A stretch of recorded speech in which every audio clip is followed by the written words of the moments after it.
Muy buenas tardes, muchísimas gracias nuevamente en esta nueva edición de Farmacoeconomía 2. Agradecerles a cada uno de ustedes por la presencia y en esta oportunidad, dándole continuidad a lo que es la cadena de distribución de medicamentos, tenemos, yo diría, sin ser excesivo, el lujo de contar con la farmacéutica Cristina Corsi, pero que además de ser farmacéutica, ella también es abogada, por lo cual esta combinación es excelente como para abordar el tema que nos convoca el día de hoy.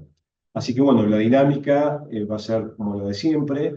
Estaremos 40 minutos aproximadamente abordando la primera etapa, haremos un corte de aproximadamente 5, 6, 7 minutos y retomaremos nuevamente para que ustedes puedan ir realizando las preguntas a través del chat y lógicamente de acá la podamos administrar.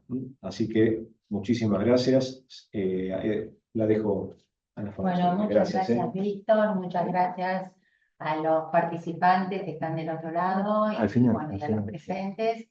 Les quiero agradecer a las autoridades de la casa por convocarme un año más y por supuesto a Víctor por su amabilidad y acompañamiento. Bueno, como les explicaba Víctor, en la presentación yo soy farmacéutica y abogada, y un poco con la orientación de los temas regulatorios, pero sobre todo soy una farmacéutica hospitalaria, en el ejercicio de la profesión desde hace muchos años. Lo primero que quiero pasar es esto, que espero que se vea bien, que es el tema de conflicto de intereses, que no tengo ninguno, y que las opiniones que vierta durante la presentación son estrictamente personales. Bueno, quise empezar esta charla que es sobre la cadena de distribución de medicamentos, recordando los dos conceptos que tenemos sobre medicamentos en la legislación. Se puede decir que la ley 16.463 nos da un concepto amplio del medicamento porque habla de otras sustancias, otros productos de uso y aplicación en medicina humana. Mientras que el concepto de medicamento que nos brinda el decreto 150 del año 1992 es un poco, a mi criterio, más restringido en cuanto se refiere a toda preparación o producto farmacéutico. ¿Y por qué digo esto? Porque, bueno, hoy en día hice esta clasificación, seguramente puede haber otras, y además, dependiendo de los criterios con que se quiera clasificar a los medicamentos, son numerosas las clasificaciones, pero lo que yo les quise mostrar con esto es la gran variedad de medicamentos que tenemos hoy en día, digamos que surgen de diferentes formas, como puede ser el producto de síntesis química, lo que habitualmente llamamos ingrediente farmacéutico activo. Aparecieron los productos biológicos, que en realidad las inmunoglobulinas, las albúminas, siempre estuvieron, pero ahora hay un gran desarrollo en lo que son los medicamentos biológicos, con un subgrupo que son los biotecnológicos, sangre y derivados, alérgenos, hormonas. Radiofármacos, que en estos momentos en el Ministerio de Salud de la Nación se está trabajando en una comisión para la regulación de la radiofarmacia, donde participan numerosos médicos farmacéuticos y bioquímicos. Es un área de la farmacia, de los medicamentos, digamos, que compartimos entre las tres profesiones. Medicamentos herbarios, también llamados con anterioridad fitofármacos, productos de farmacopea, que son los medicamentos oficiales, digamos, que surgen de la Farmacopea Nacional Argentina, los gases medicinales, las fórmulas magistrales, que, bueno, sabemos ya que son aquellas fórmulas que con fórmulas cual y cuantitativa que el médico prescribe para la elaboración en los establecimientos farmacéuticos, ya sean farmacias oficinales o farmacias hospitalarias, siempre en laboratorio de alopatía. Bueno, las terapias avanzadas, que acá es donde el concepto de medicamentos ya se empieza, digamos, a difuminar un poco, la última clasificación que se incorporó en la normativa argentina es los productos vegetales a base de cannabis y sus derivados, en base a una resolución del Ministerio de Salud del año 2022. Con esta variedad de medicamentos, hablar de la cadena de distribución tiene múltiples aristas, ¿no? Entonces, seguramente a todos nos interesa el impacto económico. ¿Por qué? Porque estamos haciendo un curso de farmacoeconomía. Entonces, me pareció interesante poner esta tabla que acá abajo se dice la fuente, que es estimación del gasto necesario para garantizar la cobertura asistencial contenida en el PMO. Y lo ha realizado ProSanity con IPEXA y la USAID. Si nosotros vemos cómo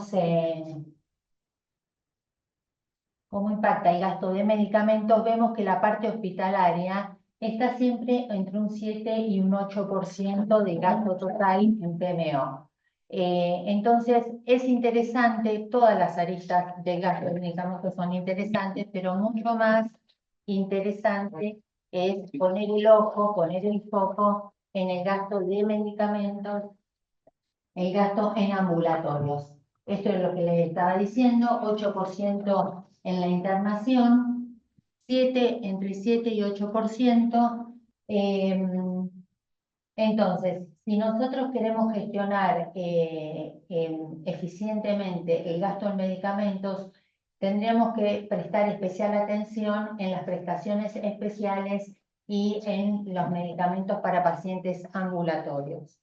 Respecto a los medicamentos en las prestaciones especiales, es muy interesante ver lo que pasa en la actualidad con el costo de este tipo de medicamentos y ver cómo una correcta gestión nos ayuda a un ahorro muy significativo del presupuesto. Y por supuesto en ambulatorio también, por ejemplo, elegir el tipo de tratamiento con insulinas, el tipo de jeringas, el tipo de lapiceras de insulinas que se puedan utilizar en ambulatorios, es un gasto, digamos, que puede llegar a ser un ahorro del gasto que puede llegar a ser muy importante. Por eso les hice esta presentación del ciclo de la medicación, que nosotros tenemos que tener en cuenta que la medicación tiene un ciclo logístico y un ciclo clínico. El ciclo logístico, podríamos decir que no está con la adquisición, pero yo iría un poco más atrás diciéndoles que en la selección del medicamento ya podríamos estar logrando un ahorro. ¿Y esto por qué es así?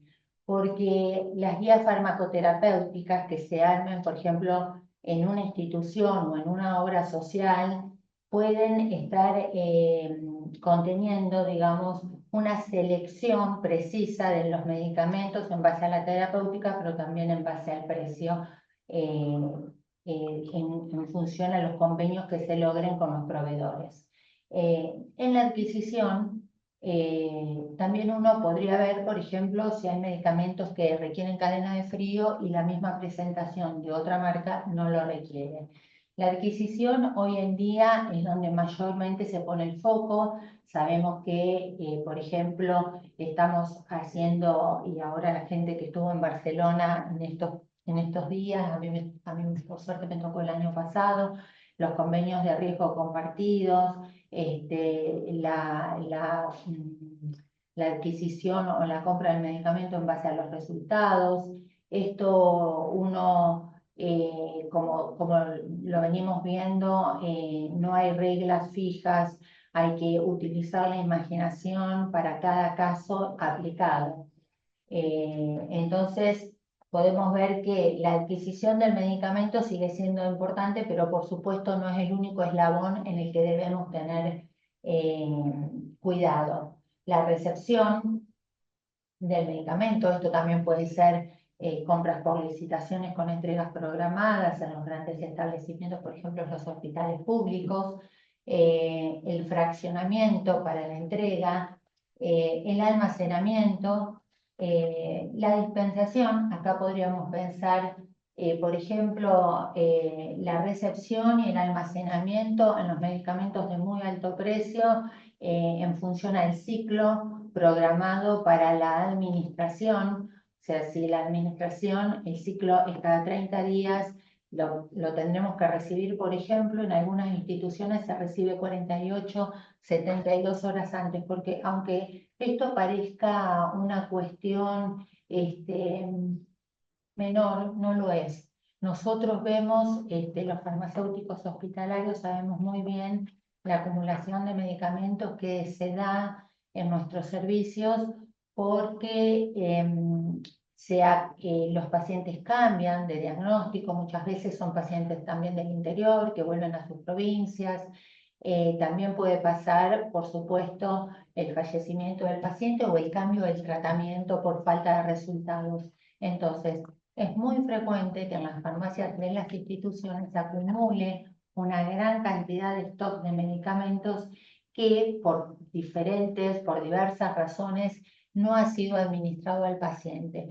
Por supuesto que hemos escuchado a colegas hacer presentaciones sumamente interesantes en los que se advierte de esta situación y hay numerosas empresas de medicina prepagas, me imagino que tal vez también alguna obra social, que se dedican a la gestión para la reasignación, o sea, la gestión del medicamento después de ser adquirido y que no ha sido administrado al paciente. También vino a poner un poco de orden en toda esta gestión del ciclo logístico y mayor rigurosidad la actualización de la normativa del SUR, que ahora se llama SURGE. Bueno, como ustedes bien saben y seguramente mejor que yo, dentro de la documentación que se debe incorporar para el recupero está la documentación respaldatoria de la administración al paciente. Entonces, si no, no hay tal recupero. Entonces, acá no es solo comprar, guardar y dejar en la heladera y ciclo cumplido. De ninguna manera, esto empieza a ser un poco más profundo, un poco más preciso. Así que en este sentido, el ciclo logístico, digamos, se va haciendo cada vez más minucioso y debe haber un seguimiento a los medicamentos. Por supuesto, cuando hablo de este tipo de precisión y de seguimiento, es para todos aquellos medicamentos que son de alto precio y que no se gestionan por stock en un servicio de farmacia hospitalaria. La dispensación, por ejemplo, también se da que en los servicios de farmacias hospitalarias, y con mis más de 30 años de experiencia, es algo que es relativamente nuevo. También las fórmulas orales sólidas tienen unos precios realmente impactan en el presupuesto y sorprenden para aquellos que tenemos años en el ejercicio de la profesión. Hablar de que un envase de 20 comprimidos puede salir arriba de 10 millones de pesos, 15 millones de pesos, hace que tengamos que ser sumamente cuidadosos en la gestión del medicamento, inclusive dentro del servicio de farmacia y dentro de la institución. El reembolsado, que muchas veces se hace en muchas instituciones hospitalarias, se hace el reembolsado porque se fracciona, o ya sea el pote o el blisters, y se identifica el medicamento, por supuesto últimamente sin sacarlo del blister. También en algunas instituciones lo que he visto es que se identifica claramente que ya sea la ampolla o el comprimido tiene recupero SURGE. Esto le da una idea al enfermero, al médico, por ejemplo, bueno, en el caso de Nucinarsen también, que tienen que documentar la administración al paciente con el fin, por supuesto, que por la historia clínica y todo lo demás, ¿no? Pero eh, eh, también porque la documentación respaldatoria va a ser necesaria para presentar a la superintendencia. Bueno, por supuesto, este es el ciclo logístico del medicamento, todavía no llegó al paciente, pero si miramos el ciclo clínico, podemos ver también el caso de la prescripción en los medicamentos de alto precio. Esto, y adentro, en forma interna en las instituciones, en general hay una auditoría sumamente necesaria. Muchas veces, como les comentaba, desde el servicio de farmacia nosotros vemos que hay una falta de datos que nos permitan validar la prescripción para el paciente. En el sentido no del análisis de si es correcto o no la prescripción para esa patología, sino la cantidad de ampollas que se solicitan para la dosis prescrita. La transcripción y validación es lo que se hace también en servicio de farmacia o con una auditoría externa. Y la dispensación, acá en los medicamentos que además tienen algún grado de toxicidad y están en la lista de la NIOSH como posiblemente tóxicos o confirmadamente tóxicos, teratogénicos, mutagénicos, requiere una preparación en laboratorio de mezclas oncológicas. Bueno, en este caso es importante entonces saber si el medicamento figura en la lista, si una vez mezclado la estabilidad de la droga permite que se administre, al día siguiente o la mezcla tiene que hacerse en el mismo día.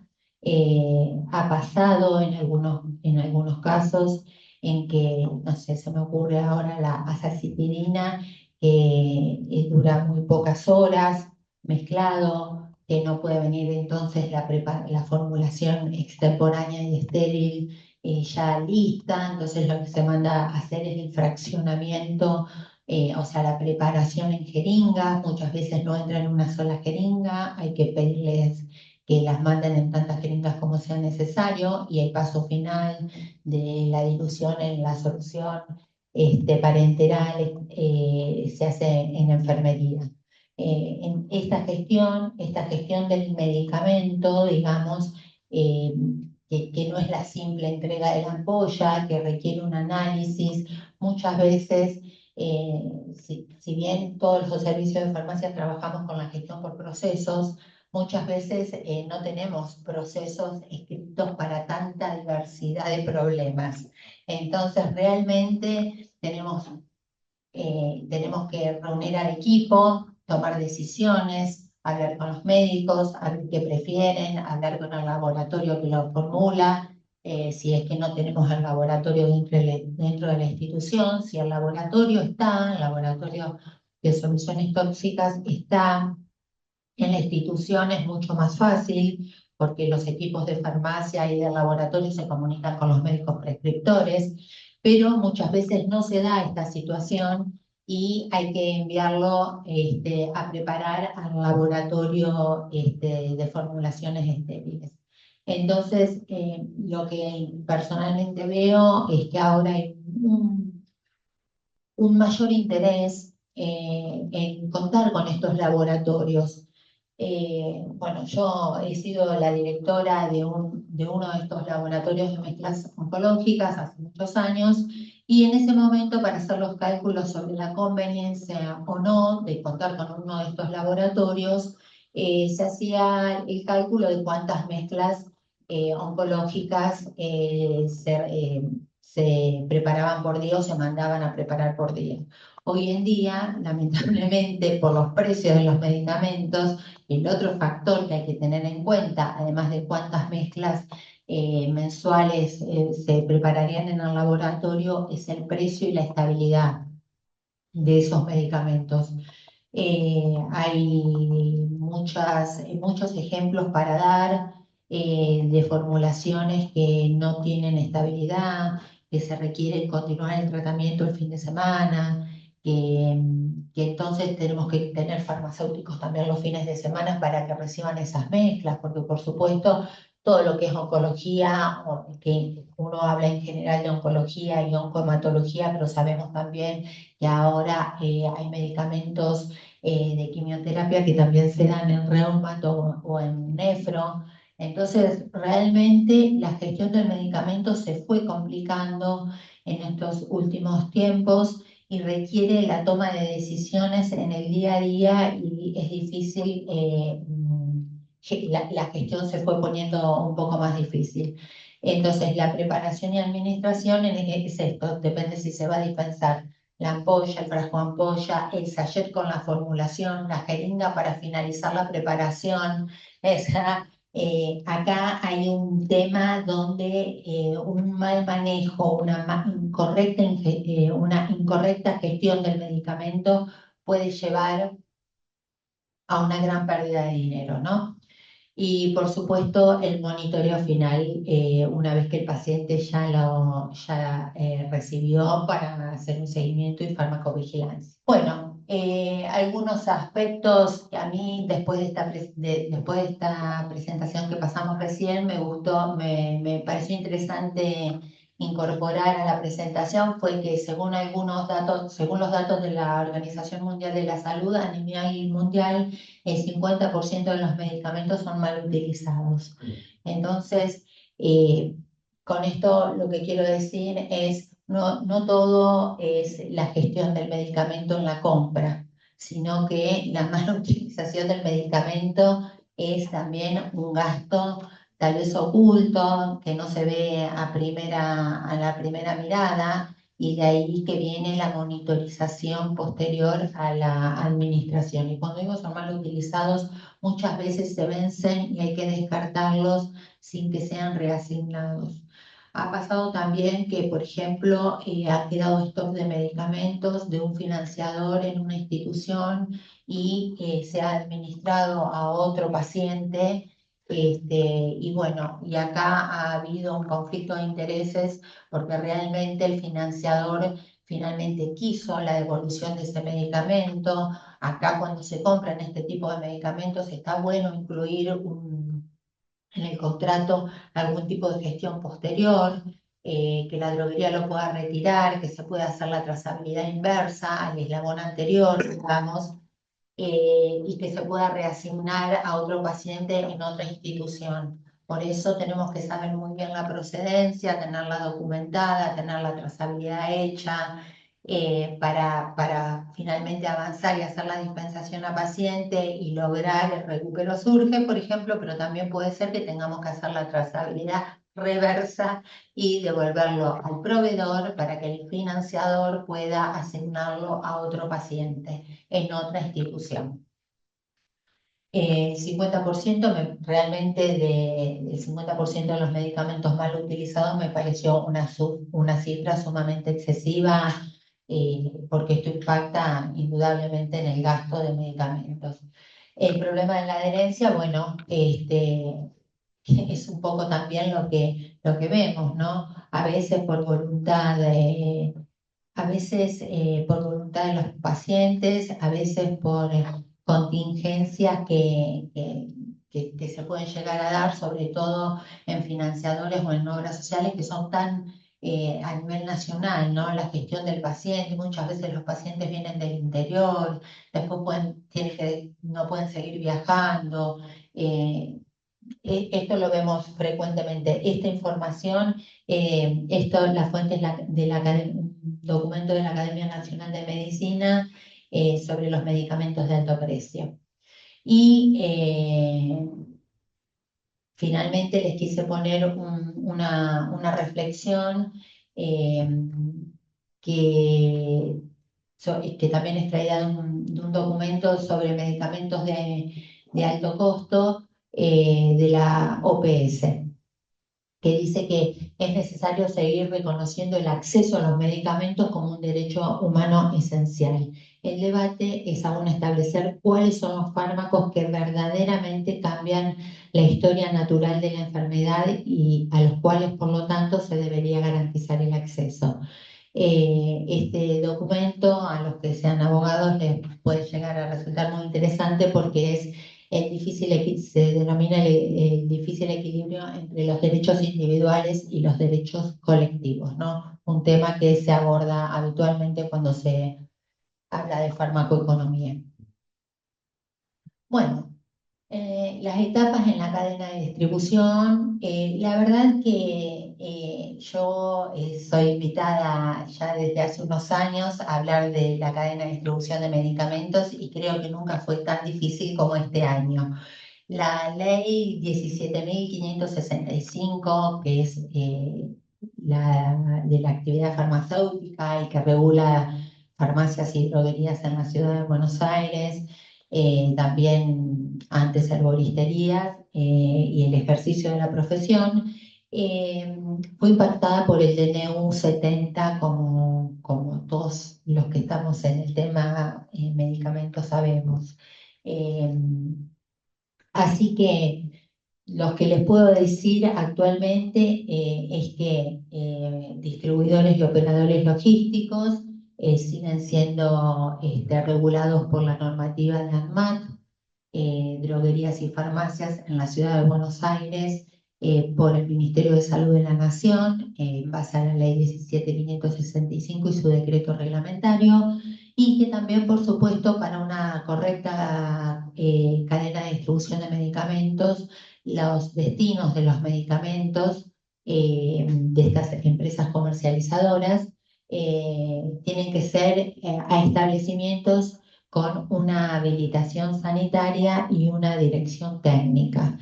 Eh, eh, en el caso de los distribuidores, operadores logísticos, droguerías y farmacias, por supuesto también bajo la dirección técnica farmacéutica. Los centros asistenciales, depende de la dirección técnica, puede llegar a ser un médico si no cuentan con servicio de farmacia habilitados.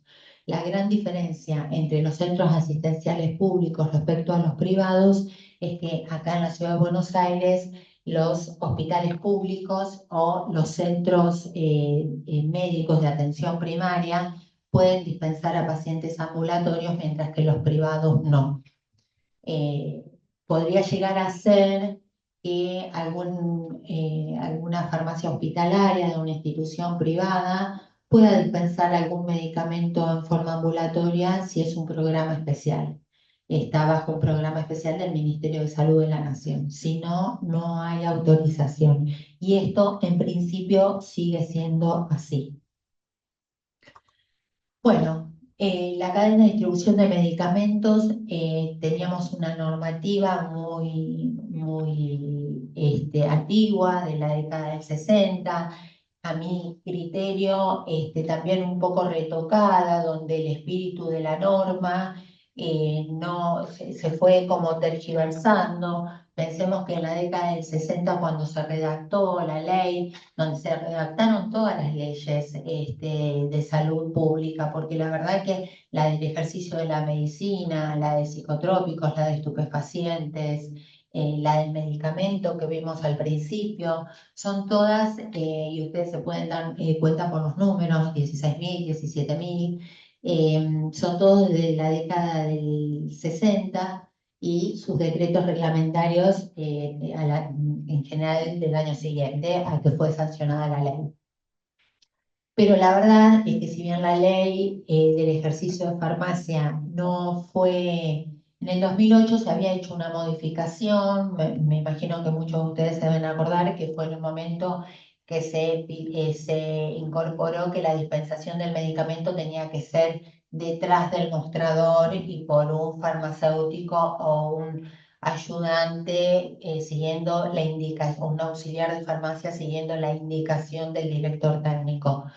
Pero después de esa modificación no ha habido otras modificaciones, pero el mercado sí sufrió modificaciones y en la práctica y en la calle los que trabajamos en esto lo veíamos. ¿Por qué? Porque justamente empezaron a aparecer nuevas situaciones que requerían nueva regulación. Por ejemplo, para dar un ejemplo, las farmacias en la ciudad de Buenos Aires o las droguerías pueden comercializar medicamentos o productos médicos que adquieran, que compren. O sea, no podrían dispensar medicamentos que no hayan comprado. que no hayan adquirido. Y esto es imposible justamente con lo que estábamos viendo, el precio de los medicamentos. Entonces empezaron a prestar algún tipo de servicio, en principio para PAMI, por ejemplo, las vacunas de PAMI no son de la farmacia que las aplica, que las tiene, que las aplica, y esto se sale de la norma. Y se empezaron a salir otras cuestiones de la norma. ¿Por qué? Porque pasaron más de 50 años de la sanción de la ley. Entonces, hoy en día vemos que la realidad, y seguramente muchos de ustedes lo sepan con mayor precisión que yo, que no estoy en el ámbito de la farmacia comunitaria, pero sabemos que eh, las farmacias dispensan medicamentos que no adquieren, que no compran, digamos, que no pagan por ese medicamento que después se entregan a los pacientes ambulatorios, sino que cobran un servicio por la dispensa. Eh, yo la verdad que creo que lo conveniente siempre es plasmar estos hechos, esta realidad en la norma, sobre todo porque cuando el establecimiento está habilitado y cuenta con una dirección técnica, a mi criterio, no habría un problema este, de una falta de seguridad eh, para la salud pública, una incorporación al mercado de un medicamento ilegítimo o una no conservación correcta del medicamento. Eh, el- el- la farmacia comunitaria que brinde este servicio de dispensación para el financiador va a cuidar del medicamento, va a cumplir con el ejercicio profesional como con el resto de los medicamentos que compra y vende. Así que yo creo que es una buena medida contemplar esta posibilidad. Por otro lado, también, bueno, acá vemos que las farmacias pueden, en algunas provincias está permitido, pueden ser a veces los medicamentos que son magistrales, las fórmulas magistrales, las droguerías pueden comercializar entre sí, las droguerías pueden vender a la internación domiciliaria, también a las empresas de internación domiciliaria. eh, la incorporación del DNU lo puse en amarillo, que la droguería le pueda vender al paciente. La norma, la incorporación a la modificación del artículo 34 y 35 de la ley 17.565, habla que las droguerías pueden también dispensar al público, pero para ello deberían cumplir con los requisitos para farmacia. Bueno, la verdad es que ahora lo vamos a ver un poquito más adelante, todo esto quedó en stand-by por las medidas, por la judicialización del DNU, ¿no? Bueno. Acá con esta placa les quería mostrar lo complicado que puede llegar a ser la gestión del medicamento.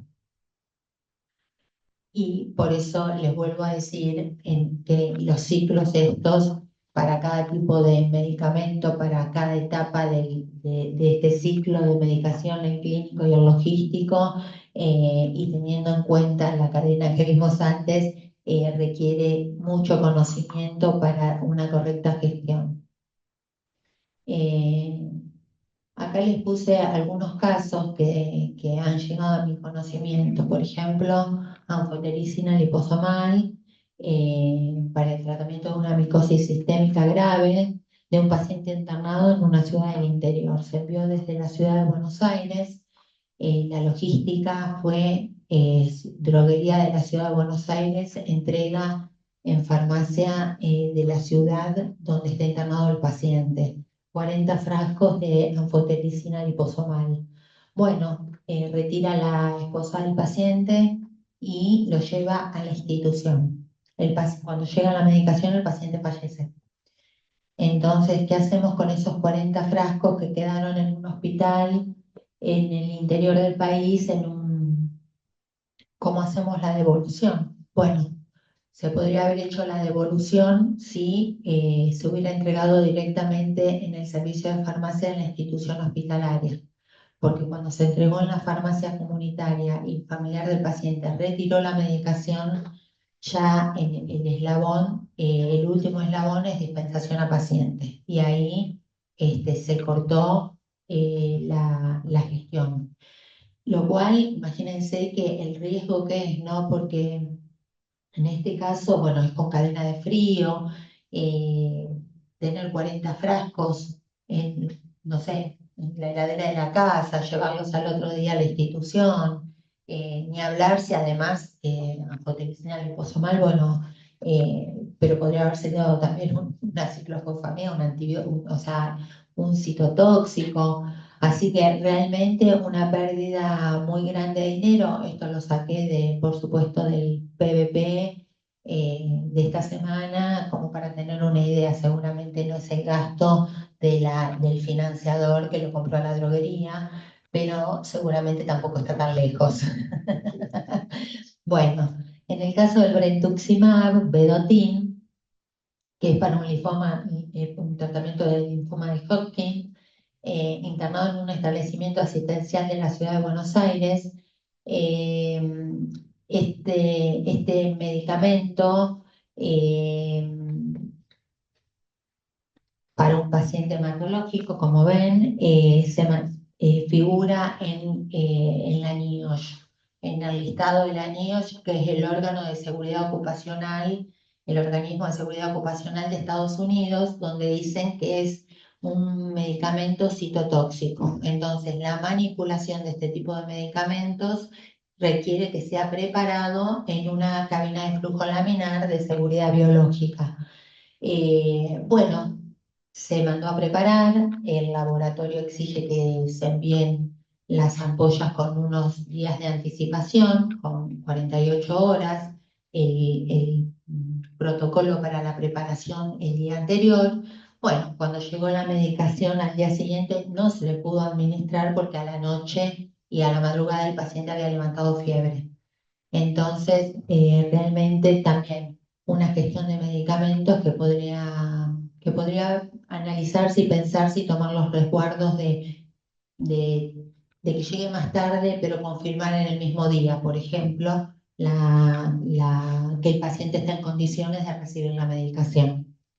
Bueno, si les parece, acá ya me están haciendo señas, podemos dejar un ratito la presentación y nos reencontramos en unos minutos. Exacto. Muchísimas gracias. Bueno, medicación crónica para pacientes ambulatorios. Algunas preguntas puse. Entrega a pacientes en domicilio. Bueno, ustedes sabrán lo que ven en la realidad de cada uno de sus ámbitos de trabajo profesional, digamos. Yo creo que sabemos en general que en algunos casos se da. Dispensación de medicamentos en centros médicos privados de atención primaria, que bueno, esto ya les adelanté la respuesta en la presentación anterior, donde acá en la ciudad de Buenos Aires no está permitido, excepto que sea un tratamiento bajo un programa especial. Dispensación a pacientes de envases hospitalarios fraccionados. Esta es una pregunta que me hicieron hace pocos días en el Congreso de Farmacia Hospitalaria que se hizo en Mar del Plata, la Asociación Argentina de Farmacéuticos de Hospital. Una droguería que envía la medicación a los pacientes de un financiador que están con una cobertura, lo mandan al interior a una farmacia. ¿Se puede enviar un blister de ondansetron o hay que enviar el envase el envase ético, digamos, con su prospecto, que es el envase habitual que se dispensa en las farmacias? Bueno, me parece que el costo es relativamente importante, por ahí no para un solo paciente, pero cuando pensamos en todos los pacientes que reciben ondansetron, es un impacto comprar el envase hospitalario, a diferencia de a lo mejor tal vez 10 cajas de ondansetron de 10 en lugar de una caja de 100 hospitalarios. Bueno, en este último caso, mi opinión, por supuesto, no soy nadie para decir lo que se debe o lo que no se debe, pero mi opinión es que no es correcto enviar envases hospitalarios fraccionados a pacientes en domicilio o tampoco a farmacias comunitarias. Bueno, el punto 4, lo que podemos analizar también es la medicación trazable, cómo gestionarla y la medicación con recupero surge, que también les estuvimos hablando, medicación citotóxica, con los listados de la NIOSH y todo aquello que el operador puede estar comprometido o expuesto a sustancias tóxicas, y también, por supuesto, la medicación con cadena de frío que puede no llegar en condiciones. En el caso de la medicación citotóxica, me parece a mí muy, digamos, me parece terrible entregar medicación citotóxicas a familiares que llevan esta medicación a sus casas, que la tienen en la heladera en general o en las carteras. Sabemos que la medicación citotóxica, los oncológicos, se han hecho estudios en Estados Unidos, hay hasta trazas de las sustancias en los envases secundarios. O sea, en los envases secundarios quedan trazas de los productos tóxicos, por eso lo recomendable es la manipulación dentro del servicio de farmacia con guantes y darles esto a los familiares para que lo lleven a sus domicilios, sobre todo que puede ser frascos de vidrio que puedan romperse, esparcirse la droga, ¿no? Así que todo esto requiere un cuidado especial para no exponer a nadie que no deba ser expuesto. Bueno, seguimos. El año pasado tuve el gusto de ser invitada al Congreso Argentino Internacional de Oncología Clínica, el 26º, que se hizo acá en la Rural, y a mí me tocaba hablar de los laboratorios de mezclas oncológicas, y en una presentación posterior habló el doctor Bruno Bustos, jefe de servicio de oncología clínica, y me impactó su presentación por la claridad con la que transmitió los conceptos. Todos los que trabajamos en laboratorios de oncología sabemos el ahorro que es, pero él lo puso en valor, en pesos, y la verdad que me encantó porque además un médico hablando de esto claramente, de cómo impacta en el presupuesto tener o no tener un laboratorio de mezclas oncológicas dentro de la institución. Un poco ya les había comentado antes que lo que estoy viendo ahora en la ciudad es que hay un nuevo impulso para instalar este tipo de laboratorios, que si bien uno puede pensar que comprar la cabina y hacer las instalaciones y contratar profesionales es un gasto, realmente él lo demostró muy claramente que puede llegar a ser un ahorro, además de la seguridad del paciente, ¿no? Bueno, respecto a la distribución de medicamentos, seguimos con la normativa un poco que ya les mencioné, ANMAT, Ministerio de Salud de la Nación. Eh, si tenemos que pensar, a mi criterio resulta un poco engorroso y tal vez podríamos llegar a decir excesiva tanta regulación. Piensen que el Ministerio de Salud de la Nación está ahora, desde siempre hace las habilitaciones de las droguerías, de las farmacias, de las empresas que hacen distribución de productos médicos, que acá en la Ciudad de Buenos Aires se llaman 255, por la resolución por la cual se habilitan. Pero después, posteriormente, una droguería habilitada por el Ministerio de Salud de la Nación tiene que ir a ANMAT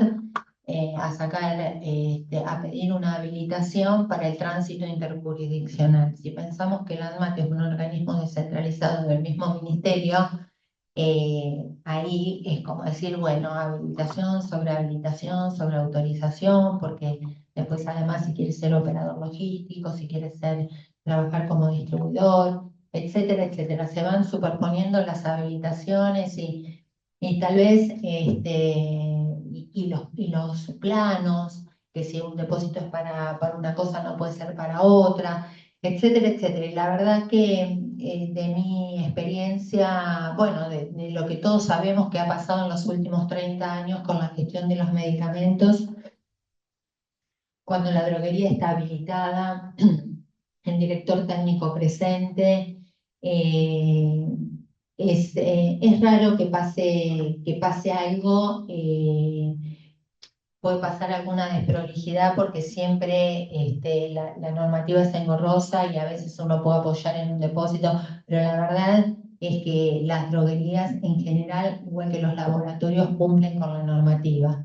Cada tanto surge algún caso, como pueden ser el tema de los medicamentos eh, que adulterados, que hubo en alguna oportunidad, o más recientemente el tema de la efedrina y alguna droguería involucrada, pero son la excepción y no la regla. Con respecto a las farmacias, podemos ver ahora en qué se modificó la ley 7565, que se debatió tanto y que salieron tantos informes hechos por colegios de farmacéuticos, asociaciones profesionales y sindicales. El artículo primero, el gran cambio que se hizo fue que las farmacias van a dispensar las recetas que requieran, los medicamentos que requieran receta. Esta simple frase que antes no estaba, quiere decir que todos los que no requieran receta se pueden dispensar en otro tipo de comercio. Eh, Otra modificación del DNU 70 en esta ley es la receta de papel y los archivos y los libros van a ser suplantados por recetas electrónicas o digitales y libros, archivos digitales. Esto aún no está puesto en práctica, principalmente no porque no sea un gran logro que esto sea así, sino que todavía no hay programas o plataformas que lo estén pudiendo implementar. Y tal vez el artículo que más controversias trajo es cuando un profesional farmacéutico sea director técnico de más de una farmacia. Esta frase se incorporó al artículo 25 y da por sentado que un farmacéutico puede ser director técnico de más de una farmacia. No sé de los participantes qué experiencia personal tienen al respecto. Yo he escuchado gente a favor, colegas a favor y colegas en contra. Eh, Habría que ver en todo caso cómo se implementa el decreto reglamentario de este artículo.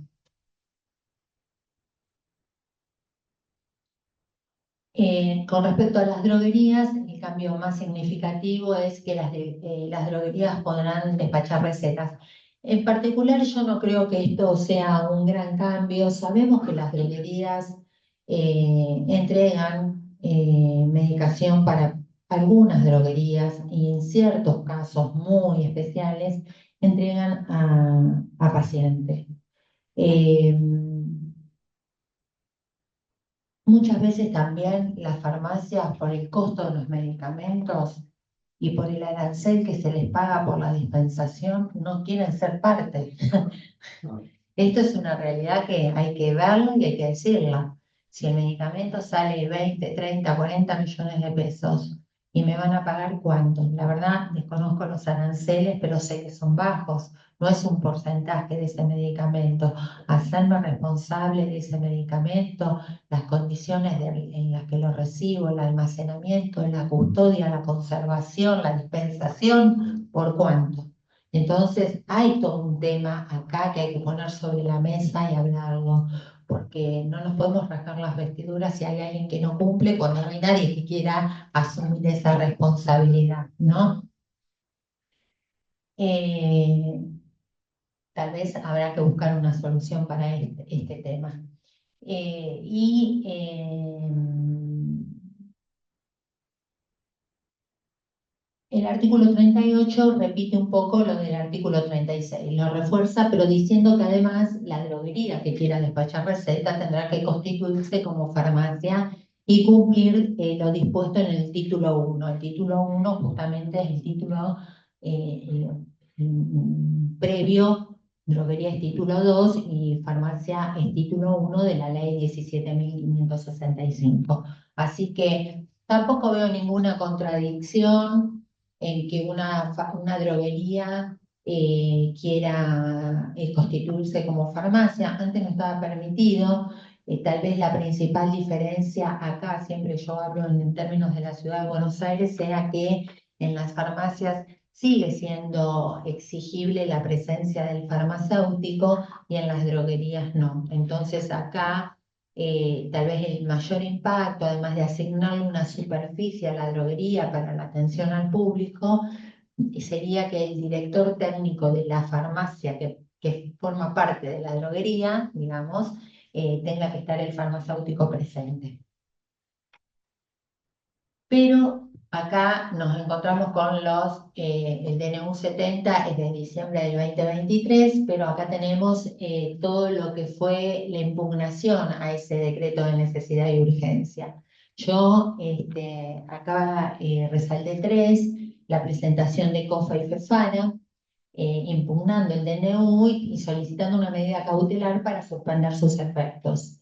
En una primera instancia no se les reconoció la legitimidad, eh, entonces tuvieron que demostrar que contaban con legitimación para representar al colectivo farmacéutico, y una vez hecho eso, la Cámara Contencioso Administrativa y Federal revoca la decisión del juez de primera instancia y les reconoce la legitimación a COFA y a FEFARA para demandar, pero la cuestión de fondo sigue sin resolverse. Sin embargo, el efecto del DNU está suspendido. También hubo una presentación interpuesta por el Sindicato Argentino de Farmacéuticos y Bioquímicos, ellos en relación principalmente a los artículos que afectan a la cuestión laboral del farmacéutico, por considerar que modifican aspectos sustanciales de la actividad farmacéutica. Esto también dejó sin efecto los artículos modificados por el DNU y el Colegio de Farmacéuticos de Mendoza en el mismo sentido que COFA y FEFARA, haciendo hincapié en la venta de medicamentos fuera de la farmacia. Bueno, respecto a la receta electrónica y digital, sabemos que yo no conozco a nadie que no esté de acuerdo. La verdad que es una implementación que está en desarrollo, que trae grandes beneficios, principalmente para los pacientes. Eh, También supongo que esto se va a terminar de ver cuando los beneficios asociados a la implementación, una vez que la implementación finalice o esté un poco más avanzada. Eh, Entiendo a veces que también los conceptos se mezclan y que termina siendo un poco difícil entender qué se puede y qué no se puede, principalmente porque en la época de la pandemia, digamos, mucha gente le decía receta electrónica a la imagen de una receta en el teléfono. La receta electrónica y digital y o digital es tal si existe en la plataforma, si existe en la plataforma en la que se genera y en la que circula. No puede imprimirse y con eso podemos ir a comprar, porque entonces deja de ser receta digital o electrónica. Tiene que permanecer en la plataforma en la cual se generó, sí, transitando las diferentes etapas. Por eso me pareció interesante, por supuesto tenemos la ley, la 27.553, pero el decreto reglamentario que es del año 98. Pero este año, a fines de junio, salió una resolución del Ministerio de Salud que crea el Registro Nacional de Plataformas Digitales Sanitarias, el RENAPDIS. Un nombre que al principio puede sonar un poco difícil, pero después se pega.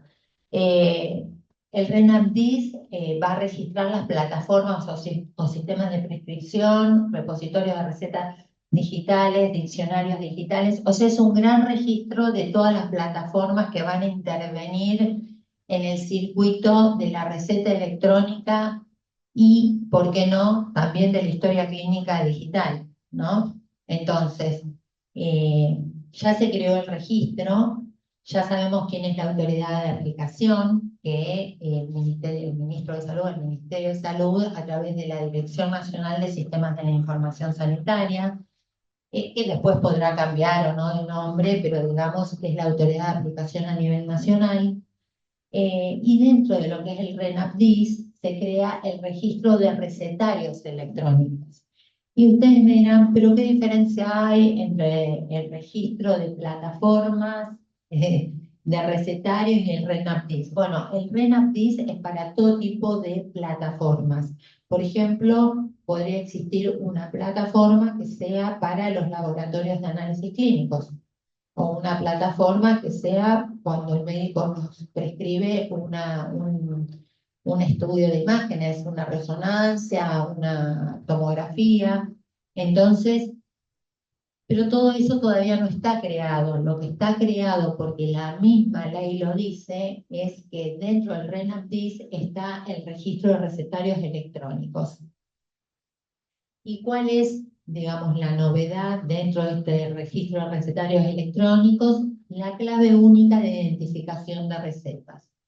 O sea, las plataformas se van a registrar, cada plataforma va a tener una identificación, cada profesional que use una de esas plataformas y genere una receta, al momento de, tal cual podría decirse con un cheque electrónico también, ¿no? Cuando se firma, se constituye la receta y ahí se genera el número de la clave única de identificación de recetas, el CUIR. Todo esto, por supuesto, está en desarrollo. Como les comentaba, esta norma es de junio, de fines de junio de este año, o sea, tiene apenas unos pocos meses. Conjuntamente con esta resolución, la 1959 que les estaba nombrando recién, tenemos la receta electrónica o digital. eh, hay una disposición. La disposición es más técnica, tal vez haya gente que le interese, pero me parece que ya entramos en ámbito de los informáticos. Lo que les quería resaltar de esta disposición, que es la disposición 1, es que estas recetas electrónicas o digitales pueden ser de medicamentos, de órdenes de estudios, de prácticas o de cualquier otra indicación que haga el médico, pero también de los repositorios de recetas digitales, que, como vamos a ver después, es el segundo paso. Es una vez generada la receta en esa plataforma, ¿a dónde va? Bueno, va a los repositorios de recetas digitales. Y también plataformas de validación de medicamentos, que la gente que trabaja en farmacia comunitaria sabe muy bien lo imprescindible que son estos sistemas de validación de medicamentos, donde no solo se valida el medicamento, como lo dice la denominación, sino que también que tenga cobertura por parte del financiador, que el paciente continúe teniendo la cobertura también del financiador, las presentaciones que cubre, la validez de la receta, que puede estar a partir del tiempo en que se generó, puede ya estar invalidada. Entonces, la validación de la receta y del medicamento al momento de la dispensación es un paso fundamental para los establecimientos farmacéuticos, ¿no? Entonces, todas estas plataformas, que ya sean de recetas electrónicas, de prácticas de estudios o de cualquier otra indicación médica, las plataformas de los repositorios de recetas digitales y las plataformas de validación de medicamentos, todas tienen que inscribirse en el RENAPDIS y se dan una serie de indicaciones, de requisitos. En esta disposición número 1, los requisitos están enumerados en el anexo. Y acá les puse, por supuesto, esto nos excede, pero el anexo lo que les quería resaltar es la importancia de pensar que este anexo establece que hay que cumplir con, porque esto ha surgido en algunos debates, yo tengo una receta electrónica, tengo una app en la que la puedo hacer, la receta, se la mando por WhatsApp al paciente. Bueno, yo la verdad que tendría sumo cuidado porque sabemos que los datos de los pacientes, la patología, la edad, el domicilio o algún teléfono o hasta el correo electrónico, lo que sea, son todos los datos relacionados con el paciente son datos sensibles que hay que tener cuidado en su gestión. Entonces, tenemos que asegurarnos que esas plataformas cumplen con los requisitos establecidos en las leyes de habeas data, de derechos del paciente, la ley de receta electrónica o digital, el decreto reglamentario de la ley de recetas electrónicas o digitales y también de la ley de genéricos. Y además, esto lo pueden documentar con, como se ve en el punto 5, con una declaración jurada. Pero en el punto 6 se indica que deben adjuntar la inscripción en el Registro Nacional de Bases de Datos Personales. Acá es donde todos los registros, eh, las empresas registradas en este Registro Nacional de Base de Datos Personales, nos aseguramos que cumplen con toda la custodia, la conservación y el resguardo de los datos de los pacientes. Y por supuesto también el modelo de receta que está regulado en la normativa, en las plataformas deben cumplir con el mismo. Bueno, un poco a forma de esquematizarlo, entonces tenemos que el Registro Nacional de Plataformas Digitales Sanitarias, que se llama RENAPDIS, se creó a fin de generar un espacio para la homologación de las plataformas que operan en el sistema de salud. Dentro de lo que es el RENAPDIS está el registro de recetarios electrónicos y es a fin de conocer, estandarizar y comunicar los actores y procesos de prescripción y dispensa de los medicamentos. Y finalmente, hasta esta primera etapa, tenemos la verificación del cumplimiento de la prescripción y la dispensa y la adecuación necesaria de los requisitos técnicos y buenas prácticas se van a dar cuando se registre y se aprueben esa registración de las plataformas de recetas electrónicas. El decreto 345 modifica el decreto 98. Bueno, el decreto 98 es el de la regulación de la ley de recetas electrónicas y lo que un poco ya veníamos hablando, ¿no? La prescripción de medicamentos solo puede ser redactada y firmada en plataformas electrónicas habilitadas. De acá que viene que sea obligatorio el registro en el REMNAPDIS. Esta norma se aplica a las recetas o prescripciones médicas de los profesionales de la salud y la autoridad de aplicación es el Ministerio de Salud. Las recetas, ¿cuál es la diferencia entre recetas digitales y electrónicas? Hay diferencias que tienen que ver con la firma. La firma digital tiene sello de competencia digital y la otorga un ente certificador, mientras que la firma electrónica es con clave y no necesita un ente certificador. Tal vez en un futuro pensemos, y asociándolo a la primera parte de la charla, que en algún momento sea necesario tener una firma digital aprobada por un certificador para poder prescribir medicamentos de muy alto precio y sean solo especialistas con sello de competencia digital para poder prescribirlos, pero por ahora eso no está implementado, la norma no lo dice. Las recetas digitales y electrónicas se pueden usar en plataformas de teleasistencia de salud. Pensemos que la ley de receta digital impulsa también, propicia la teleconsulta, no la teleasistencia.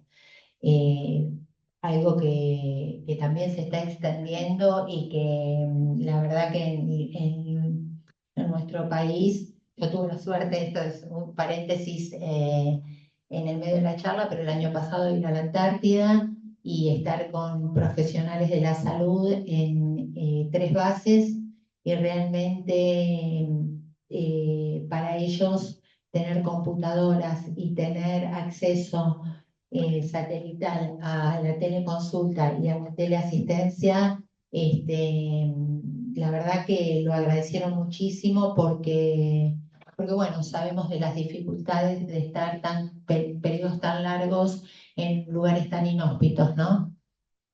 Pensemos en lo vasto que es nuestro país, las zonas alejadas, la verdad que, y la falta de profesionales especializados en algunas áreas. Las farmacias y servicios de farmacia en establecimientos de salud deben suministrar los medicamentos prescriptos en recetas electrónicas o digitales. O sea, no, nadie se puede negar, pero por supuesto tienen que contar con la plataforma. Por eso hoy en día lo que se está impulsando es el desarrollo de estas plataformas. Inclusive tuve la oportunidad de asistir a un congreso en la ciudad de Córdoba donde ya han mostrado algunos avances en las plataformas para la dispensación de medicamentos a pacientes ambulatorios y el tema de lograr el consentimiento del paciente, el troquel digital o el token. Hay diferentes miradas sobre esto según diferentes empresas, pero se está avanzando.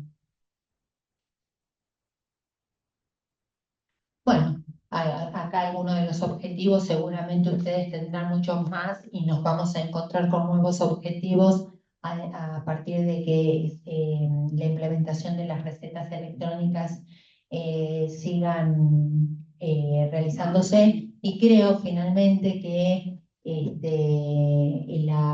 destino final es la historia clínica electrónica integral y que tengamos un país donde el paciente ambulatorio, o sea, los ciudadanos podamos circular y en todos los puntos de nuestro país podamos tener acceso a nuestra historia clínica y tengamos un servicio de salud de calidad. Bueno, les dejo acá, les doy las gracias y quedo dispuesta para las preguntas que ustedes quieran hacer. Muy bien. Bueno, Cristina, muchísimas gracias. Muy amable por tu presencia, tu presentación muy clara. Es un tema que sabemos que es quizás a lo mejor ante la vista de la operatoria diaria un poco árida, pero hace de que lógicamente tu capacidad pedagógica para poder hablarlo y comentarlo es bastante accesible y eso genera mucho valor en todos aquellos que en el día a día tienen que estar en el campo de batalla. Así que ojalá que te podamos tener nuevamente en algo que sería un curso un poquito más, con más tiempo para desarrollar estos temas que realmente así lo requieren. Así que bueno, muchísimas gracias y desearte lógicamente muy buena fin de semana.